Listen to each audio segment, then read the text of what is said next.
यंदा श्रीकृष्ण जन्माष्टमीची तारीख ही कॅलेंडरवरती 15 ऑगस्ट दिलेली आहे, तर बरेचसे लोक श्रीकृष्ण जन्माष्टमी ही 16 ऑगस्टला सांगत आहेत.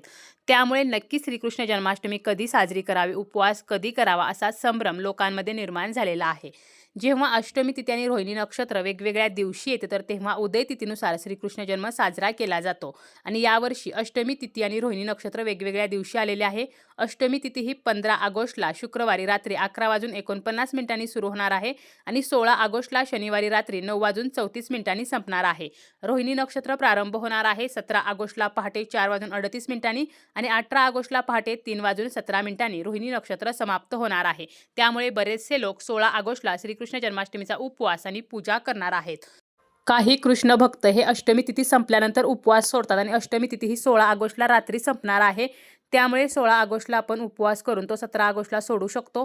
किंवा जास्त आपल्या मनामध्ये जर शंका येत असेल, तर आपल्या आजूबाजूला आपल्या समाजामध्ये ज्या दिवशी हा उपवास केला जाणार आहे आणि पूजा केली जाणार आहे, तर त्याच दिवशी आपण ही पूजा आणि उपवास करू शकतो. कारण प्रत्येक भागाच्या, प्रत्येक प्रांताच्या काही पद्धती ज्या आहेत तर त्या थोड्याफार वेगळ्या असतात. त्यामुळे आपण आपल्या भागानुसार हा दिवस साजरा करू शकतो.